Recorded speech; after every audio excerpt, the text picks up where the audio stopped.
Welcome back. Well, just before you start mingling with your friends and family this holiday season, you will want to be armed and ready for flu season. Dr. Ken Redcross is here to give us what we need to know. And, you know, the flu vaccine, it's always so important, but things kind of change every year because you're always kind of fighting a different strand. Absolutely. So it's always a big challenge. We do our best that we can to try to kind of pinpoint those strains, but they change. They mutate along the way.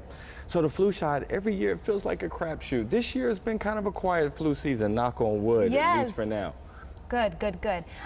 So obviously, though, I think as people, you know, as the colder temperatures come in, flu season starts to pick up. So what do people need to have ready and armed in their cabinet? Yeah, you know, it's interesting because whenever we talk about the flu season in my practice, I always like to kind of liken it to that of the hurricane season. Because when a hurricane comes, we all know what to do. We prepare and we stockpile. So these are some things that I think are very important for us to do just that, stockpile and get ready for the inevitable. Okay, so what do you recommend having? So the first thing we have here is a probiotic.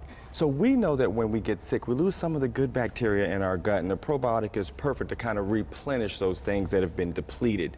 There's a lot of good ones out there, and a lot of people are somewhat familiar now.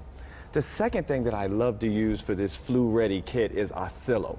So Oscillo is what I call the best kept secret. I don't know what it is. You know, it's not a secret over there in Europe because they've been using it forever. It's a homeopathic remedy. It's been shown to decrease both the severity and the duration of flu-like symptoms when taken within the first 24 hours. Wow. So it's extremely important. And also for the Redcross household with little kids, it's good for kids 2 years and older. So it's great for that. Good. So wonderful for all my moms in the practice. I bet. And a little chicken soup that never Mom hurts, is always right, Stephanie. Now we know, Mom, you're here because Mom was right when she gave us chicken noodle soup. I don't think she understood that it's almost a medicine. We know that chicken noodle soup decreases the migration of white blood cells to those areas that can wreak havoc, like to our lungs where we get the cough, to our nasal passages where we get the sneezing. So chicken noodle soup is a wonderful complement to this flu-ready season that we need to be ready for. Wow, I didn't realize that. And lastly, what's this? Last but not least, we have zinc. Zinc is very important for the immune system, just at baseline. So when you get ill, you need to get that zinc to kind of boost your immune system back up. There's wonderful studies out there about zinc as well.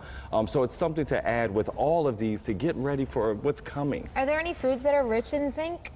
Oh gosh, there's a lot of different foods, a lot of seafoods, for instance, which is a good thing, especially in this part of town where there's a lot of good seafood. Some of those things are extremely important to add. Oh, that's a good tip. So get your flu shot, have these things ready in the cupboard, and lastly, if you do start feeling sick, what are the symptoms? Well, you know, we get some of those things. They're very similar to that of a cold, Stephanie. So it's a little bit of a challenge, right? We get the runny nose, the stuffy nose, the low-grade fever. What I use in my practice is when I hear someone talk about those horrible body aches, when those body aches come, that always kind of tips me off that maybe we're dealing with a little bit more than the cold. And then the other thing is, don't go to work, please. If you're not feeling well, call in, let them know, because you don't want to pass that in the workplace. Yes, how contagious are we talking about here? Yeah, the flu vaccine, well, I should say the flu virus itself is quite contagious. Usually respiratory droplets, so make sure you wash your hands, extremely important as well. Yeah, wash your hands, antibacterial, have that ready at the workplace for sure. Exactly. Dr. Ken Redcross, thank you so much for being here. Some great tips. Thanks and for more information, you can always head to our website, WTNH.com. Just click on that on-air tab, pull it down to the Good Morning Connecticut weekend section.